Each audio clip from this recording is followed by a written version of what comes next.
வணக்கம் நண்பர்களே. கலைக்கழைக்களம் சேனலுக்கு உங்களை அன்புடன் வரவேற்கிறோம். 5 நிமிட விதி.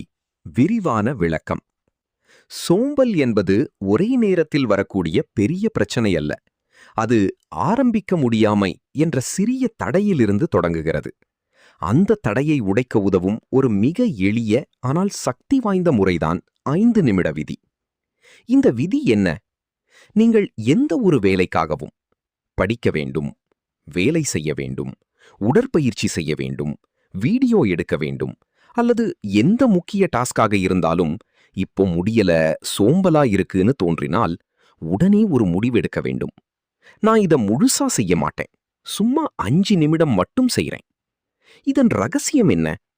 மனசு எப்போதும் ஆரம்பம்னு சொல்லும்போதுதான் அதிகமாக எதிர்ப்பு காட்டும்.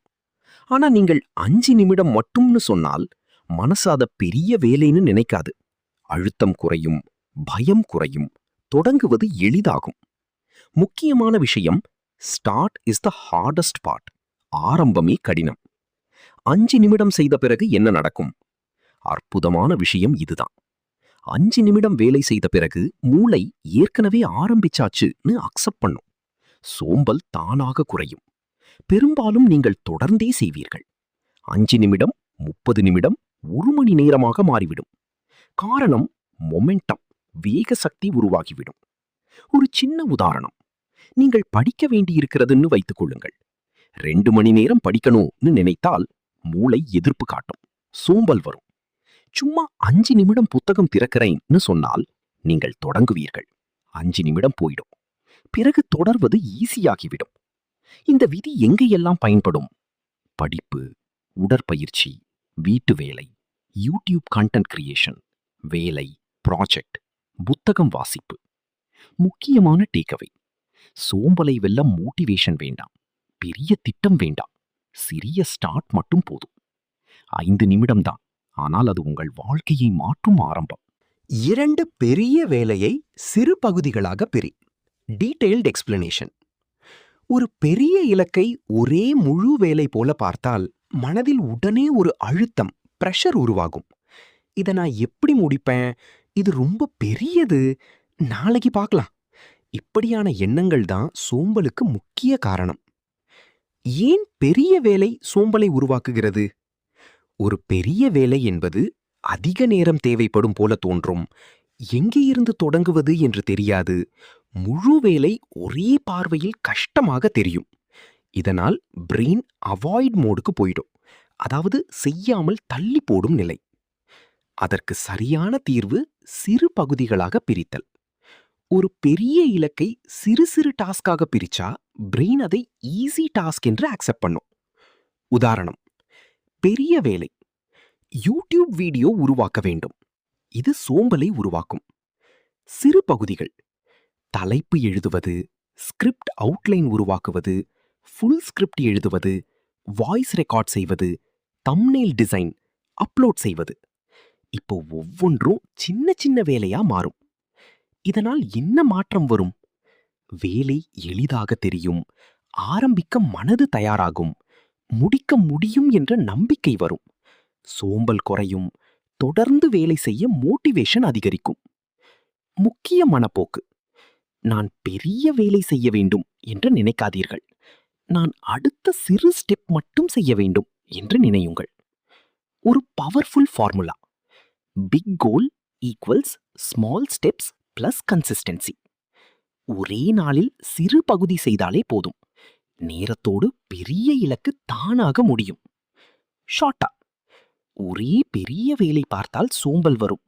அதை சிறு சிறு பகுதிகளாக பிரித்தால் வேலை எளிதாகும், ஆரம்பிக்க மனதும் தயாராகும்.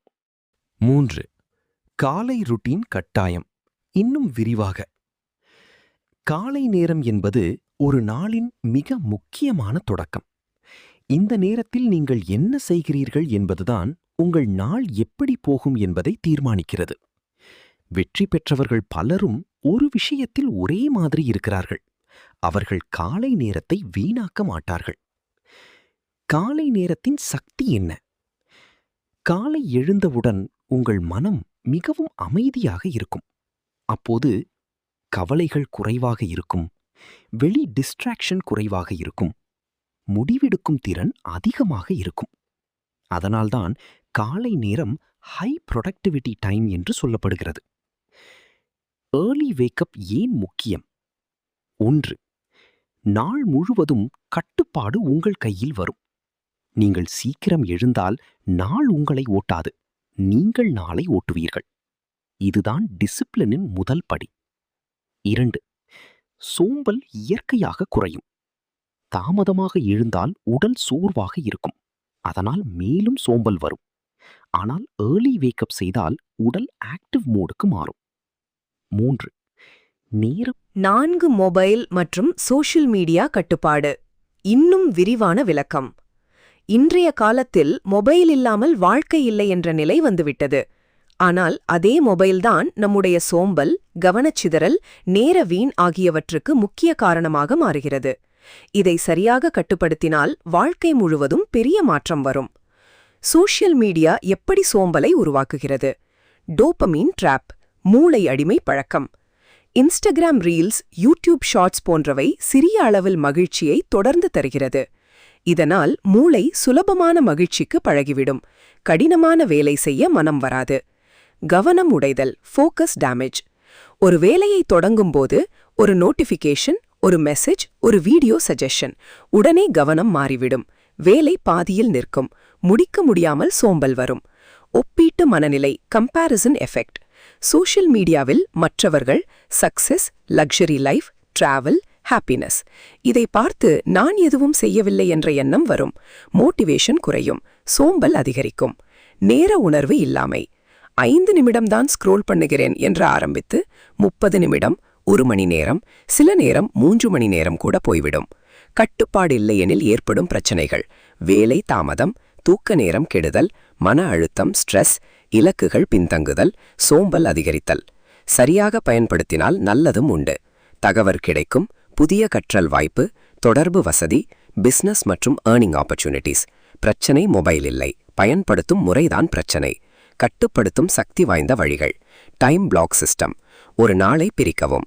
காலை 0 சோஷியல் மீடியா, மதியம் 15-20 நிமிடம், இரவு 20 நிமிடம். இப்படி ஃபிக்ஸ்டு டைம் வைத்தால் கட்டுப்பாடு கிடைக்கும்.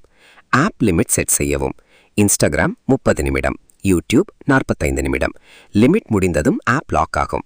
நோட்டிஃபிகேஷன் முழுமையாக ஆஃப். ஒன்லி இம்பார்ட்டன்ட் கால்ஸ் மட்டும் ஆன் வைத்தால் போதும், மற்ற அனைத்தும் ஆஃப். No phone zone. இந்த நேரங்களில் ஃபோன் பயன்படுத்தக்கூடாது. காலை எழுந்த 1 மணி நேரம், உணவு சாப்பிடும் போது, தூங்கும் முன் 1 மணி நேரம். இது மனதை சுத்தமாக வைத்திருக்கும். Boredom replacement rule. சோம்பல் வந்தால் ஃபோன் எடுப்பதற்கு பதிலாக 5 நிமிடம் நடப்பது, தண்ணீர் குடிப்பது, சிறுவேளை தொடங்குவது. இதனால் ஸ்க்ரோலிங் ஹேபிட் குறையும். முக்கிய மாற்றம்: மைண்ட் செட் ஷிஃப்ட். நான் ஃபோன் யூஸ் பண்ணுகிறேன் அல்ல, நான் ஃபோனை கட்டுப்படுத்துகிறேன் என்று நினைக்க வேண்டும். கட்டுப்பாடு உன்னிடம் இருந்தால் வாழ்க்கை உயரம் போகும். கட்டுப்பாடு ஃபோனுக்கு சென்றால் நேரம் வீணாகும். 5. உடற்பயிற்சி. மிக விரிவான விளக்கம். சோம்பலை வெல்லும் மிக எளிய ஆனால் மிக சக்தி வாய்ந்த வழிதான் உடற்பயிற்சி. தினமும் 10-15 நிமிடம் மட்டுமே செய்தாலும் உங்கள் உடல், மனம் இரண்டும் முழுமையாக மாற்றமடையும். மூளை. உடற்பயிற்சி ஏன் இவ்வளவு முக்கியம்? நாம் சோம்பலாக இருப்பதற்கான முக்கிய காரணம்: உடல் இயக்கம் குறைவாக இருப்பது, நீண்ட நேரம் ஒரே இடத்தில் உட்கார்ந்திருப்பது, மனதில் சோர்வு மற்றும் சலிப்பு உருவாவது. இதனால் மூளை லோ எனர்ஜி மோடுக்கு மாறி எந்த வேலையும் செய்ய விருப்பமில்லாத நிலை உருவாகிறது.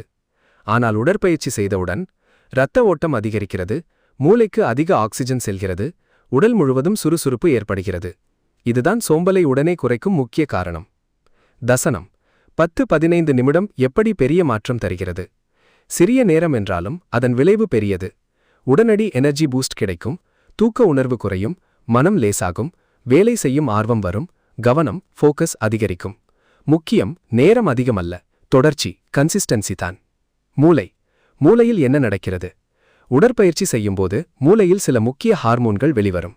டோபமின் மோட்டிவேஷன் அதிகரிக்கும், செரட்டோனின் மனநிலை மகிழ்ச்சியாகும், என்டார்ஃபின்ஸ் ஸ்ட்ரெஸ் குறைந்து சந்தோஷம் வரும். இதனால் சோம்பல் போய் எனர்ஜி வரும் என்பது இயற்கையாகவே நடக்கும். நீங்கள் ஜிம் போக வேண்டியதில்லை, வீட்டிலேயே செய்யலாம். ஃபயர். வார்ம் அப் 2 நிமிடம். கை கால் ஸ்ட்ரெச், கழுத்து தோல் மெதுவாக சுற்றுதல். செலர். கார்டியோ 5 நிமிடம். ஜம்பிங் ஜாக்ஸ், ஸ்பாட் ஜாகிங் ஒரே இடத்தில் ஓடுதல். High knees. டப்ளிங். ஸ்ட்ரென்த் 5 முதல் 7 நிமிடம். ஸ்குவாட்ஸ் 10 முதல் 15 முறை. புஷ்அப்ஸ் முடிந்த அளவு. பிளாங்க் 30 முதல் 60 வினாடிகள். பிளிங்க் கூல் டவுன் 2 நிமிடம். மெதுவாக மூச்சு விடுதல், உடலை ரிலாக்ஸ் செய்வது. ஃபயர் முக்கிய வாழ்க்கை ரகசியம். நீங்கள் மோட்டிவேஷன் வந்த பிறகு எக்ஸசைஸ் செய்யாதீங்க. எக்ஸசைஸ் செய்த பிறகு மோட்டிவேஷன் வரும். சோம்பல் வந்த உடனே உட்காராதீங்க, படுத்துக்காதீங்க. உடனே எழுந்து 1-2 நிமிடம் மூவ் ஆகுங்கள். அந்த ஒரு சிறிய செயல் உங்கள் முழு நாளையும் மாற்றும். ஸ்டார் முடிவு. தினமும் 10-15 நிமிடம் உடற்பயிற்சி செய்தால் சோம்பல் முழுமையாக குறையும், உடல் ஆரோக்கியம் மேம்படும், மனம் எப்போதும் ஃப்ரெஷ்ஷாக இருக்கும், வாழ்க்கையில் டிசிப்ளின் உருவாகும்.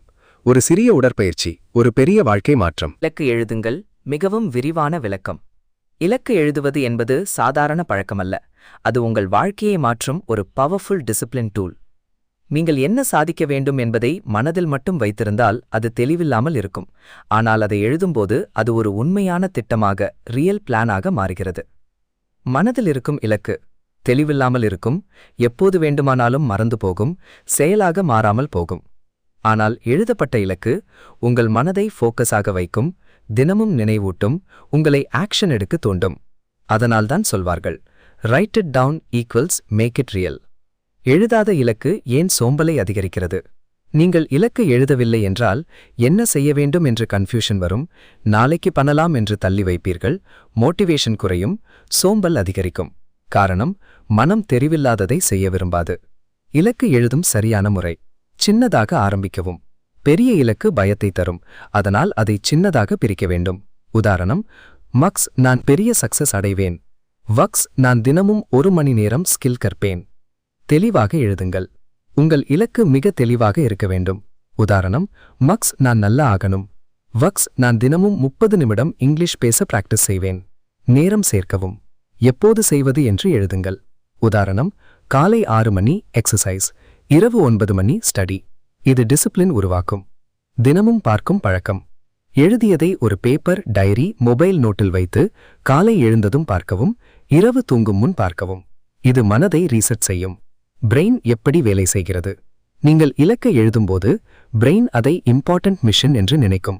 ரெட்டிகுலர் ஆக்டிவேட்டிங் சிஸ்டம் செயல்படும். அதனால் நீங்கள் அந்த இலக்கை அடைய வழிகளை கவனிக்க ஆரம்பிப்பீர்கள். இதனால் ஃபோக்கஸ் இயல்பாக வரும். உண்மையான மாற்றம் எப்போது வரும்? இலக்கு எழுதுவது மட்டும் போதாது, அதை தினமும் ஆக்ஷனாக மாற்ற வேண்டும். சின்ன சின்ன செயல்கள், 10 நிமிடம் கூட ப்ராக்ரஸ், ஒரு ஸ்டெப் கூட ஃபார்வர்ட் மூவ், இதுவே பெரிய வெற்றியாக மாறும். இலக்கு இல்லாத வாழ்க்கை திசை இல்லாத பயணம். இலக்கு எழுதும் வாழ்க்கை தெளிவான வெற்றி பாதை. செல்ஃப் ரிவார்ட் சிஸ்டம், சுய பரிசு முறை.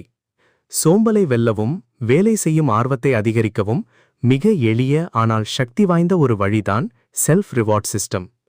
இதன் அடிப்படை கருத்து, ஒரு வேலை முடித்த பிறகு உங்களை நீங்களே சிறிய பரிசு கொடுப்பது. இது எப்படி வேலை செய்கிறது? நாம் ஒரு வேலை முடித்ததும் மூளையில் டோபமின் என்ற மகிழ்ச்சி ஹார்மோன் வெளியேறும். நீங்கள் ரிவார்ட் கொடுத்தால் பிரெயின் ஒர்க் செய்தால் நல்ல உணர்வு கிடைக்கிறது என்று கற்றுக்கொள்ளும். வேலை செய்யும் ஆர்வம் தானாக அதிகரிக்கும், சோம்பல் குறையும்.